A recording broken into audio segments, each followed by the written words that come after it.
Assalamualaikum warahmatullahi wabarakatuh. Perkenalkan, saya Aisyah Ramadhani, salah satu mahasiswa Fakultas Ekonomi dan Bisnis Prodi Manajemen di Universitas Kutai Kartanegara, kelas D semester 3. Pada kesempatan kali ini, saya akan mempresentasikan tugas video dari mata kuliah Etika Bisnis dan Tanggung Jawab Sosial. Sebelumnya, di sini saya akan memaparkan materi tentang etika dan bisnis. Nah, etika dan bisnis itu apa sih? Nah, kita masuk pada etika. Secara etimologis, etika berasal dari bahasa Yunani, yaitu ethos, yang berarti kebiasaan, karakter, dan watak. Dalam konteks yang lebih luas, etika adalah ilmu yang mempelajari tentang baik dan buruk, benar dan salah dalam perilaku manusia. Etika mencakup nilai-nilai moral yang menjadi pedoman individu untuk bertindak, mengambil keputusan, dan berinteraksi dengan orang lain. Etika bukanlah sebuah teori, melainkan sebuah praktik yang terwujud dalam kehidupan sehari-hari. Nah, sedangkan bisnis adalah kegiatan yang bertujuan untuk memproduksi, mendistribusikan, dan menjual barang maupun jasa untuk mendapatkan keuntungan. Bisnis tidak hanya melibatkan transaksi keuangan, tetapi juga melibatkan hubungan dengan berbagai pihak, seperti karyawan, pelanggan, pemasok, dan pemegang saham, serta masyarakat. Tujuan bisnis adalah menciptakan nilai bagi para pemangku atau stakeholders dan memastikan keberlanjutan operasional. Nah, kita masuk pada prinsip-prinsip etika bisnis. Etika bisnis memiliki beberapa prinsip utama sebagai landasan etika dalam bisnis. Yang pertama, prinsip otonomi.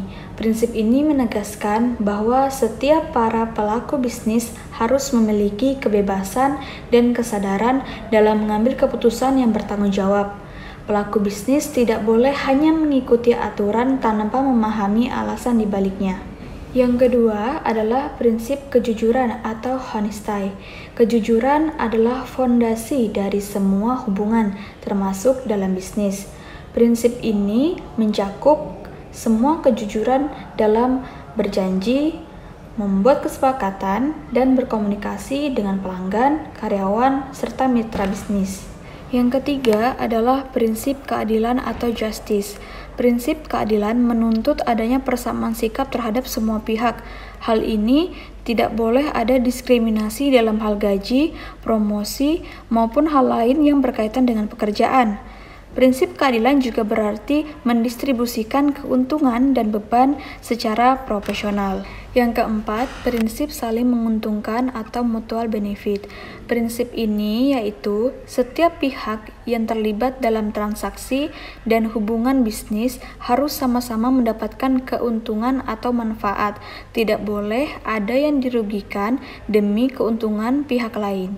Yang kelima, prinsip integritas moral atau moral integrity. Prinsip ini merujuk pada konsistensi perbuatan dan perkataan. Setiap para pelaku bisnis harus memiliki komitmen moral yang kuat untuk selalu bertindak sesuai dengan nilai-nilai etika meskipun dalam situasi yang sulit. Selanjutnya kita masuk pada tantangan penerapan etika bisnis. Menerapkan etika dalam bisnis bukanlah hal yang mudah. Ada beberapa tantangan yang sering kali kita hadapi. Yang pertama, tekanan untuk mencapai target keuntungan. Perusahaan seringkali dihadapkan dengan tekanan yang besar untuk mencapai target keuntungan. Tekanan ini dapat mendorong manajer untuk mengambil keputusan yang tidak etis, seperti memalsukan laporan keuangan, menaikkan harga yang tidak wajar, atau mengeksploitasi karyawan. Yang kedua, konflik kepentingan. Konflik kepentingan biasanya terjadi ketika kepentingan pribadi seorang individu bertentangan dengan kepentingan perusahaan atau publik. Contohnya, ketika seorang manajer mendapatkan hadiah dari pemasok, kemudian memberikan kontrak terhadap pemasok tersebut. Yang ketiga, budaya perusahaan yang tidak mendukung. Tanpa adanya dukungan dari manajemen puncak, penerapan etika bisnis akan sulit berhasil karena budaya perusahaan yang tidak mementingkan etika dan menciptakan lingkungan yang malah menormalisasikan adanya perilaku tidak etis. Yang keempat, kurangnya kesadaran dan pelatihan. Banyak karyawan dan manajer yang belum memiliki pemahaman yang memadai tentang etika dan bisnis.